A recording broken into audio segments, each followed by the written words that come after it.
Bonjour à toutes et à tous, je m'appelle Jonathan et comme vous pouvez le voir, on est de nouveau confinés. Et qui dit confinement dit culte online. Et aujourd'hui, c'est moi qui ai le plaisir de vous présenter ce culte online. Alors installez-vous confortablement et profitez avec nous de partager ce moment de communion en ligne. Vous pouvez aussi utiliser le chat qui apparaît sur les côtés ou en dessous en fonction de l'appareil sur lequel vous êtes pour discuter avec les autres, vous donner des sujets de prière, vous encourager et pourquoi pas vous poser des questions les uns aux autres. Sans transition, passons au culte. Et oui, nous voilà encore en confinement. Et qui dit confinement dit forcément des questions, des appréhensions, des craintes. Et c'est normal.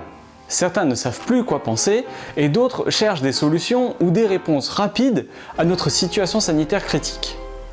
C'est pourquoi j'ai pour vous un passage dans la Bible qui se situe dans Ésaïe au chapitre 25, les 5 premiers versets.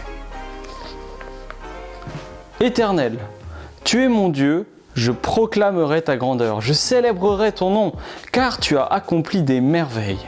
Tu es parfaitement fidèle aux décisions prises depuis longtemps. En effet, tu as transformé la ville en décombre, la ville fortifiée en un tas de ruines. Le palais des étrangers est détruit, plus jamais il ne sera reconstruit. Voilà pourquoi des peuples puissants te donnent gloire. Les villes de nations violentes te craignent. Tu as été un refuge pour le plus faible, un refuge pour le malheureux dans la détresse, un abri contre l'orage, une ombre contre la chaleur. En effet, le souffle des hommes violents est pareil à l'ouragan qui frappe une muraille. Tout comme tu domptes la chaleur sur une terre brûlante, tu as dompté le tapage des étrangers. Tout comme la chaleur est contrecarrée par l'ombre d'un nuage, les chants de triomphe des hommes violents ont été contrecarrés. Gardons notre espérance en Dieu. Lui qui a pris des décisions pour nous est fidèle à ses engagements et nous pouvons nous fier à lui. Je n'ai pas plus de réponses que vous, ni de solutions, mais j'ai la ferme conviction que Dieu ne nous abandonne pas et que nous pouvons nous réfugier en sa présence. C'est pourquoi je vous invite à le louer, à l'adorer, à chanter son amour et sa grâce à travers les 2 chants qui vont suivre. Et ensuite, nous passerons un temps dans la prière durant lequel vous pourrez échanger et partager vos sujets de prière. Après, nous passerons un temps de partage avec Raphaël qui nous donnera la parole de Dieu. Nous sommes là rassemblés, tous étrangers, mais du même sang. Enfants de toute une nation, toute génération, du règne qui vient.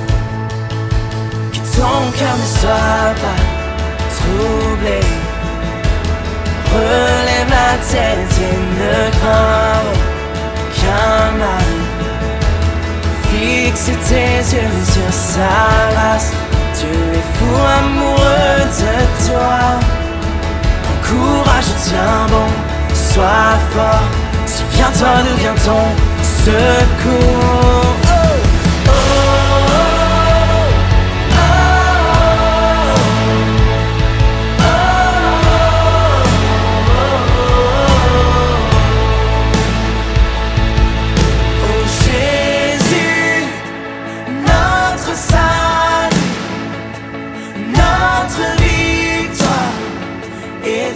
Son sang, Jésus, prince des cieux, ami précieux, que son règne vienne, que ton cœur ne soit pas troublé. Relève la tête et ne crains aucun mal. Fixe tes yeux sur sa grâce. Dieu est fou amoureux de toi. Prends courage, tiens bon, sois fort. Souviens-toi d'où vient ton secours. Hey!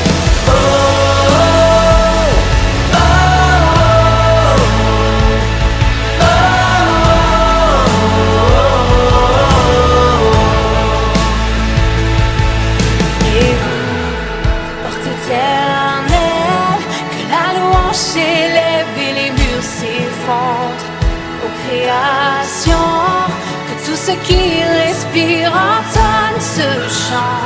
Tous ces enfants, d'un net cœur pur, quelle grâce, quel Dieu, son nom est Jésus. Ouvrez-vous, porte éternelle, que la louange s'élève et les murs s'effondrent. Ô création, que tout ce qui respire entonne ce chant. Tous ces enfants, manette, cœur pur, quelle grâce, quel Dieu, son nom est Jésus. Ouvrez-vous, ouvrez-vous, porte éternelle, que la louange s'élève et les murs s'effondrent. Ô création, que tout ce qui respire entende ce chant. Tous ces enfants, manette, cœur pur, quelle grâce, quel Dieu, son nom est Jésus. Jésus, notre salut, notre victoire est en son sang. Jésus, prince des cieux, ami précieux, que son règne vienne.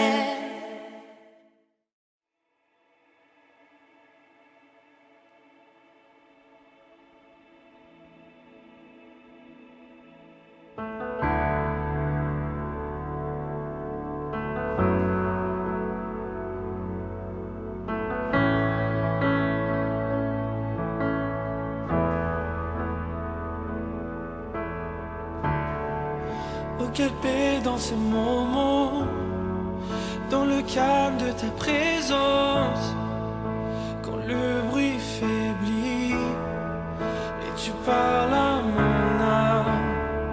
Tu as toute mon attention, fais-moi entendre ta voix. Je ne veux rien manquer, Seigneur, mon cœur désire plus de toi, mon cœur recherche ta face, alors je cède à toi. Et tout ton monde est ému par ton amour, captivé par qui tu es. Conduis-moi à te connaître plus encore. Je veux m'approcher de toi, laisser mes peurs derrière moi.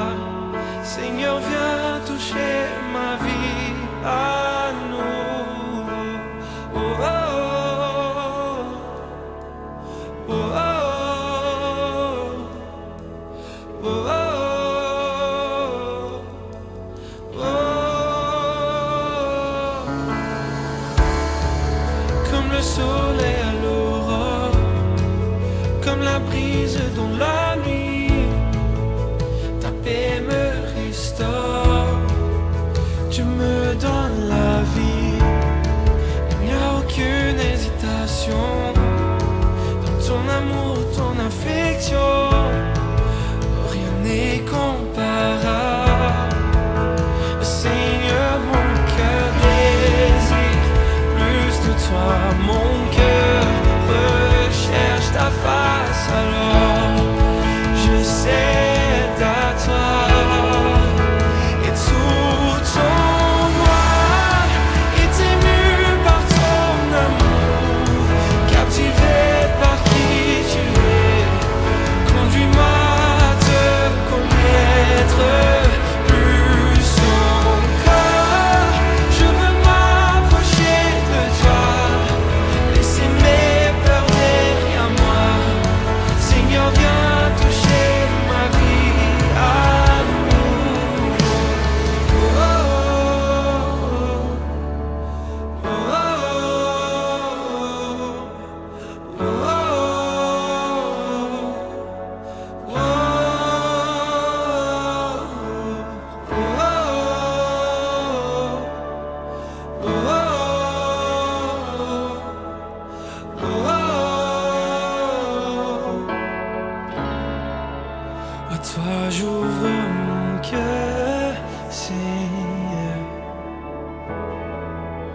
toi j'ouvre mon cœur à jamais.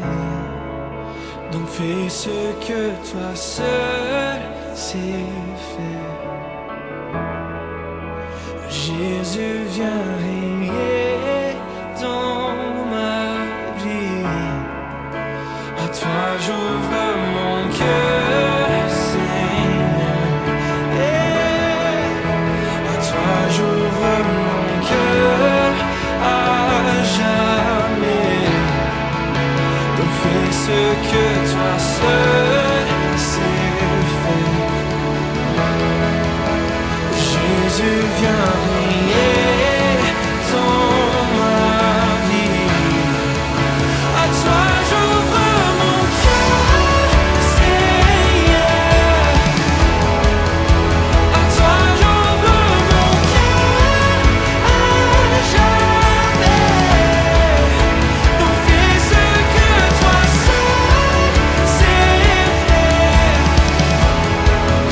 Oh Jésus, viens régner dans ma vie.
Et tout en moi est ému par ton amour, captivé par qui tu es.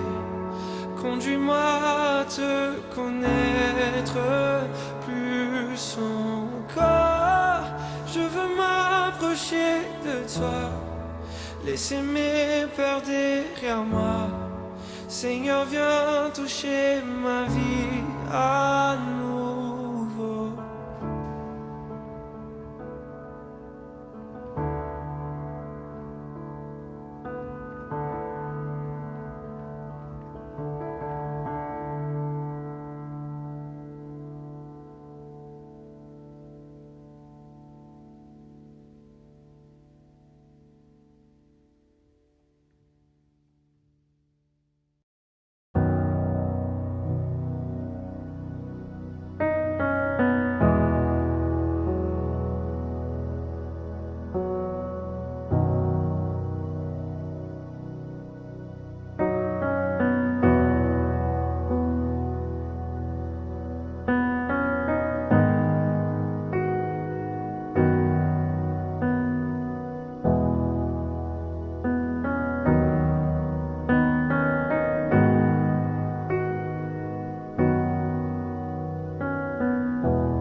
Bonjour à tous.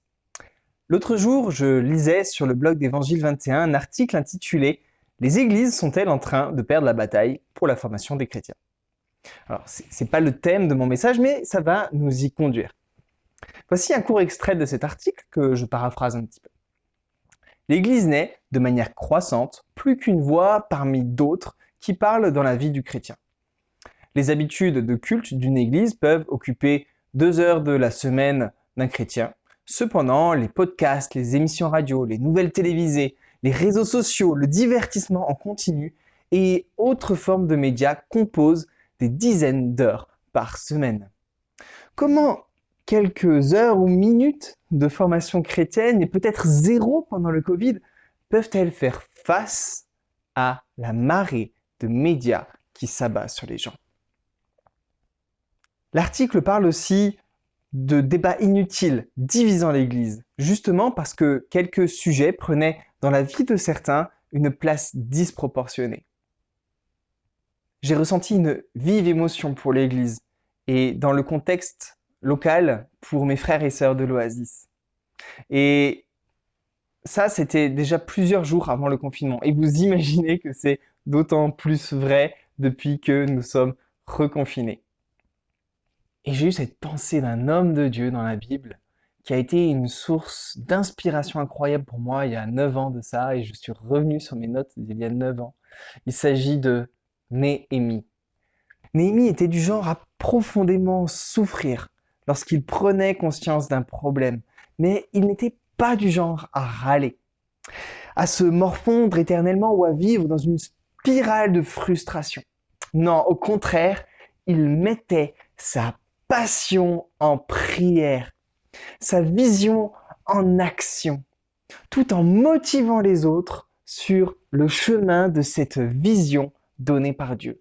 Son cheminement est le suivant: affliction, supplication, motivation, action. Si je devais résumer le message en une phrase, ce serait « Deviens un chrétien passionné ». Et je vais décliner mes propos dans les 3 points suivants. Passionne-toi pour Dieu et son Église. Mets ta passion en prière dans l'humilité. Laisse ta passion grandir en voyant comment Dieu agit.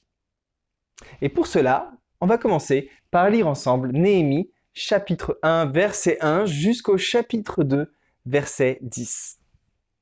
Durant le mois de Kisleu, la 20e année du règne d'Artaxercès, alors que je me trouvais à Suse, la capitale, Anani, l'un de mes frères, est arrivé avec quelques hommes de Juda. Je les ai interrogés au sujet des Juifs rescapés de la déportation et au sujet de Jérusalem. Ils m'ont répondu: les rescapés de la déportation se retrouvent là, dans la province, au comble du malheur et du déshonneur. La muraille de Jérusalem est pleine de brèches et ses portes ont été réduites en cendres. À cette nouvelle, je me suis assis, j'ai pleuré et j'ai porté le deuil durant des jours, jeûnant et priant devant le Dieu du ciel. J'ai dit: Éternel, Dieu du ciel, Dieu grand et redoutable, toi qui conserves ton alliance et ta bonté à ceux qui t'aiment et qui respectent tes commandements, je t'en prie, prête-moi une oreille attentive et que tes yeux soient ouverts. Écoute la prière que moi, ton serviteur, je t'adresse en ce moment.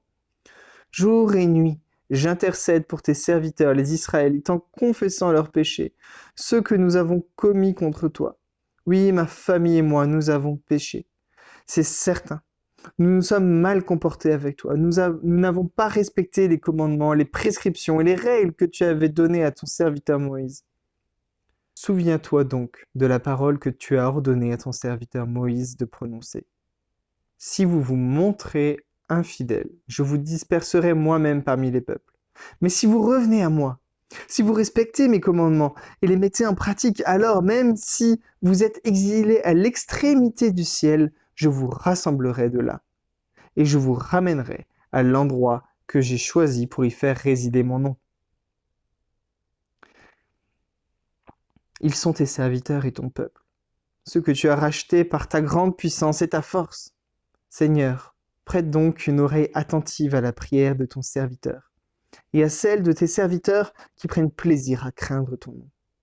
Donne du succès à la démarche de ton serviteur, permets-lui de gagner la compassion de cet homme. » J'étais le responsable des boissons du roi. Fin du chapitre 1, début du chapitre 2. Au mois de Nissan, la 20e année du règne d'Artaxerxès, comme il me fallait servir du vin au roi, je l'ai pris et je lui ai donné. Jamais encore je n'avais paru triste en sa présence. Le roi m'a demandé « Pourquoi as-tu mauvaise mine? Tu n'es pourtant pas malade. Ce ne peut être qu'une peine de cœur. » Saisi d'une très grande frayeur, je lui ai répondu « Que le roi vive toujours! Comment pourrais-je avoir bonne mine lorsque la ville qui abrite les tombeaux de mes ancêtres est en ruine et que ses portes ont été dévorées par le feu? » Le roi m'a demandé « Que voudrais-tu? » J'ai alors prié le Dieu du ciel et répondu au roi « Si tu le juges bon, et si moi, ton serviteur, j'ai obtenu ta faveur, j'aimerais que tu m'envoies en Juda, vers la ville qui abrite les tombeaux de mes ancêtres, pour que je la reconstruise. » Le roi et la reine, assis à ses côtés, m'ont alors demandé « Combien de temps ton voyage durerait-il et quand serais-tu de retour ?» Ainsi, le roi s'est montré disposé à me laisser partir, et je lui ai indiqué un délai. Puis j'ai dit au roi « Si tu le juges bon, qu'on me donne des lettres, donnant instruction au gouverneur de la région située à l'ouest de l'Euphrate de me faciliter le passage jusqu'à mon arrivée en Juda.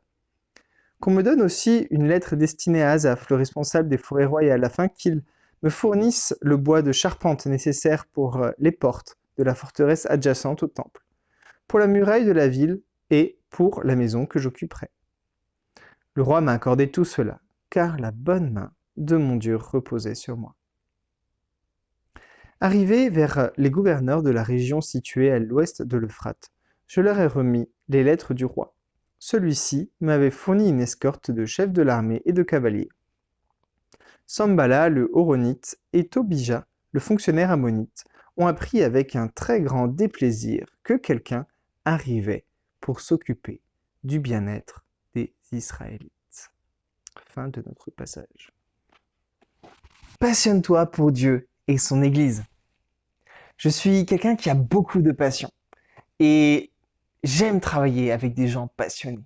Mais toutes ces passions peuvent aussi nous faire dévier de ce qui devrait être notre passion première. Chercher le royaume de Dieu. Soyons passionnés par notre Dieu, par son Église, par ceux qui se perdent et que Dieu veut ajouter à son royaume.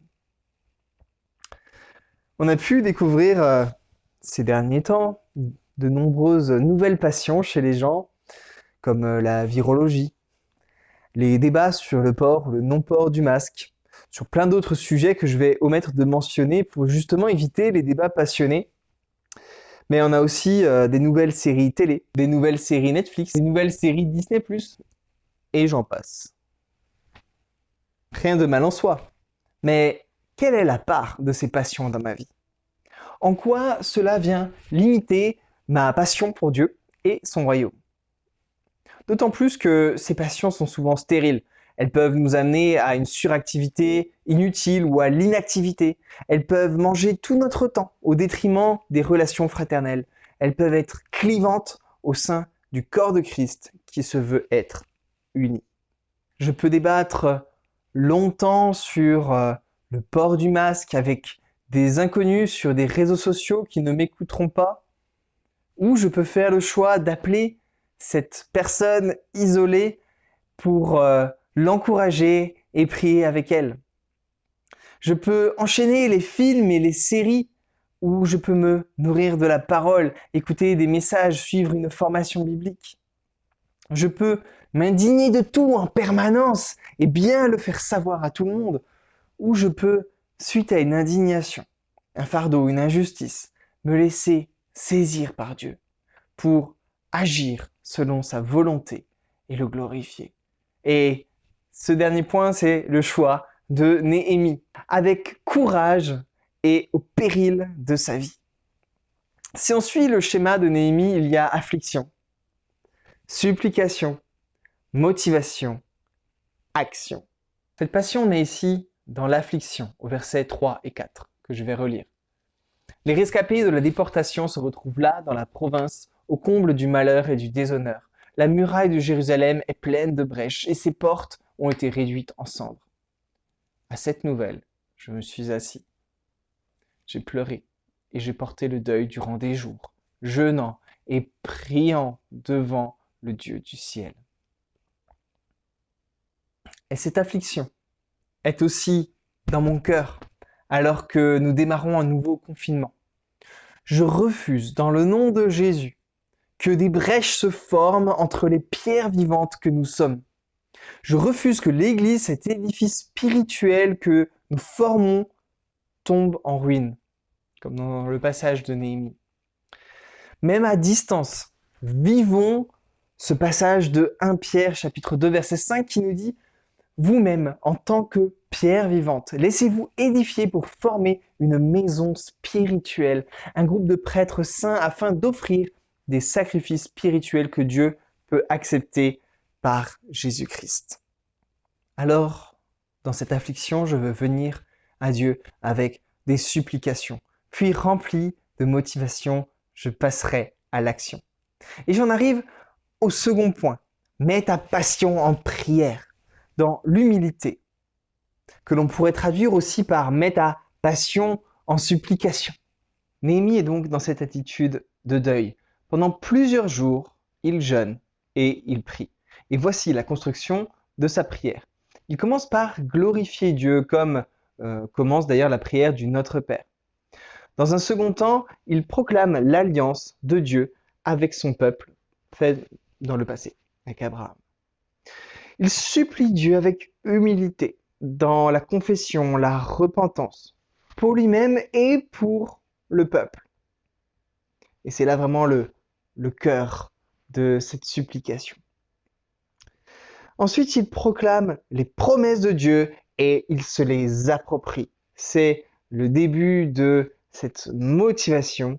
Pour arriver au 5e point, il demande à Dieu de lui donner le succès. Et c'est ce qui lui permet de passer à l'action.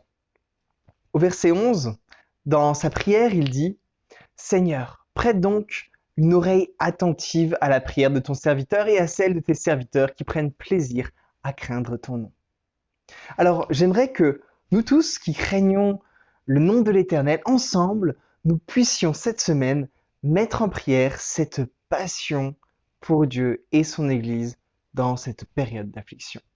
Je vous propose aussi de jeûner un repas cette semaine pour vous consacrer à la prière.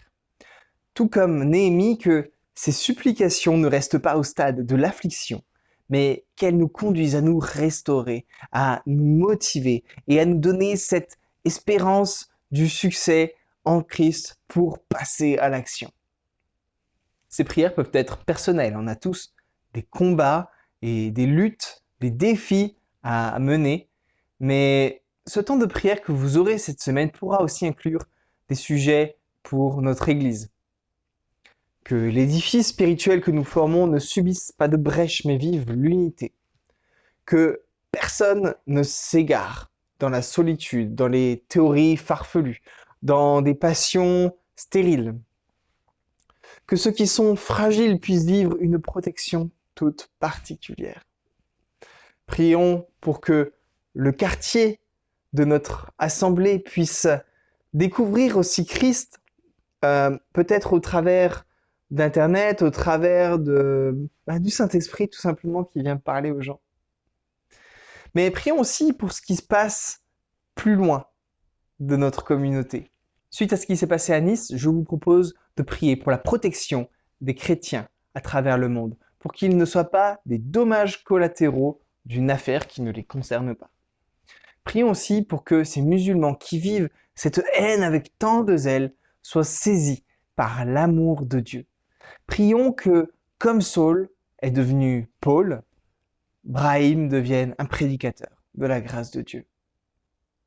Mais avant tout, vivons une pleine repentance pour nous et pour notre pays. Reprenez cette prière de Néhémie et vous pouvez aussi relire ce passage bien connu de 1 Chronique chapitre 7, verset 14. « Si mon peuple, sur qui est invoqué mon nom, s'humilie, prie et cherche ma face, s'il se détourne de ses mauvaises voies, je l'exaucerai des cieux, je lui pardonnerai son péché et je guérirai son pays. On passe au troisième et dernier point. Laisse ta passion grandir en voyant comment Dieu agit. Néhémie est passé par l'affliction, par les supplications. Et alors que son visage est encore marqué par ces phases intenses, la motivation qui va en ressortir va le faire passer à l'action. Le roi Artaxerxès voit que Néhémie qui lui sert le vin a le visage triste. Néhémie est saisi d'une grande frayeur car il sait que cela peut lui coûter la vie. D'abord, la boule au ventre, il se lance avec courage et dit « Que le roi vive toujours! Comment pourrais-je avoir bonne mine lorsque la ville qui abrite les tombeaux de mes ancêtres est en ruine et que ses portes ont été dévorées par le feu ?» Incroyable. Le roi lui demande « Que voudrais-tu » et la passion s'enflamme. Néhémie devait se dire « Punaise, il accepte mes propos et en plus, il me demande ce que je veux. » Et là, tout comme on le voit tout au long du livre de Néhémie, prière spontanée. Je dois répondre dans une situation délicate? Prière spontanée. Matthieu 6, verset 25. Ne vous inquiétez ni de la manière dont vous parlerez, ni de ce que vous direz. Ce que vous aurez à dire vous sera donné à l'heure même. Et je reprends notre passage au verset en question. Donc je lis. Le roi m'a demandé, que voudrais-tu? J'ai alors prié le Dieu du ciel et répondu au roi. Si tu le juges bon, et si moi, ton serviteur, j'ai obtenu ta faveur, j'aimerais que tu m'envoies en Juda, vers la ville qui abrite les tombeaux de mes ancêtres pour que je la reconstruise. Le roi et la reine, assises à ses côtés, m'ont alors demandé « Combien de temps ton voyage durerait-il et quand serais-tu de retour ?» Ainsi le roi s'est montré disposé à me laisser partir et je lui ai indiqué un délai. Encore une fois, la prière de Néhémie porte ses fruits et probablement qu'il se retrouve encore davantage passionné pour cette mission. Au point que maintenant, il n'attend même plus la question du roi. Il va lui demander directement au verset 7 et 8 quelque chose. Je lis « Si tu le juges bon, qu'on me donne des lettres donnant instruction au gouverneur de la région située à l'ouest de l'Euphrate de me faciliter le passage jusqu'à mon arrivée en Juda. Qu'on me donne aussi une lettre destinée à Asaph, le responsable des forêts royales, afin qu'il me fournisse le bois de charpente nécessaire pour les portes de la forteresse adjacente au temple, pour la muraille de la ville et pour la maison que j'occuperai.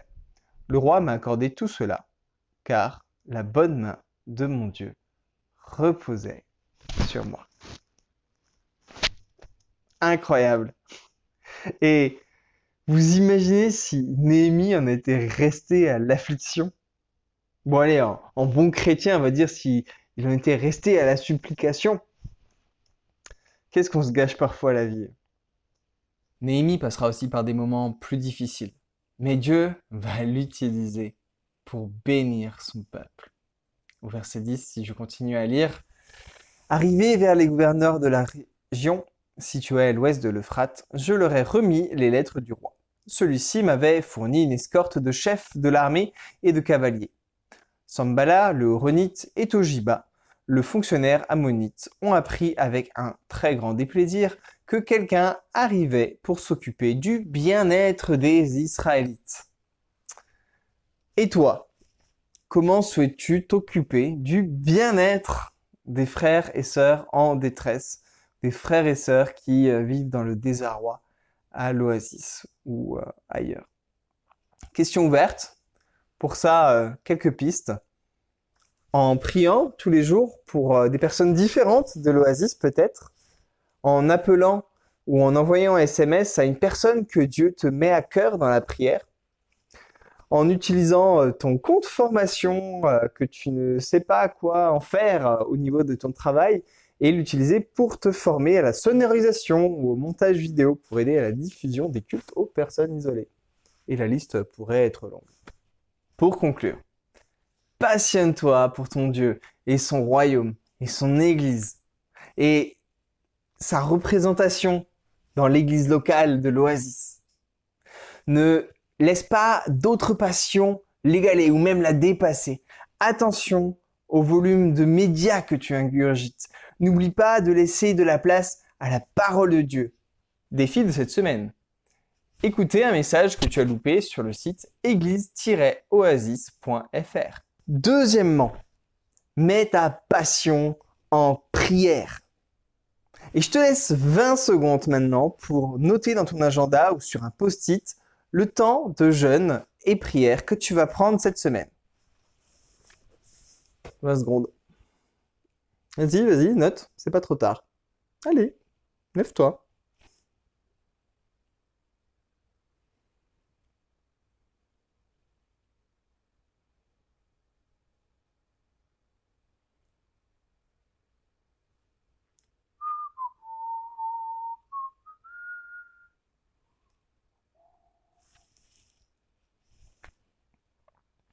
Et pendant ce temps, tu pourras laisser Dieu t'interpeller pour œuvrer pour son royaume avec passion. Contrairement à Néhémie, ça peut être un truc tout simple, pas de pression. C'est entre toi et Dieu. Troisièmement, comme Néhémie, si tu fais ce que Dieu te met à cœur en faisant un pas de foi, tu deviendras plus encore un chrétien passionné. Tu seras un encouragement et une bénédiction pour les autres. Et c'est reparti pour un tour. Affliction, supplication, motivation, action. Et le dernier mot sera bénédiction.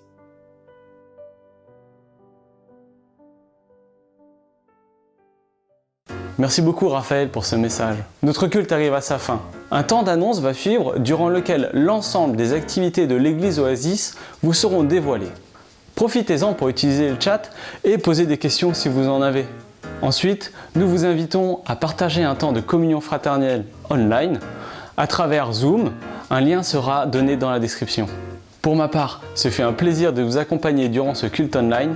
Je vous dis bon dimanche, à la semaine prochaine et que Dieu vous bénisse. Au revoir.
Ciao.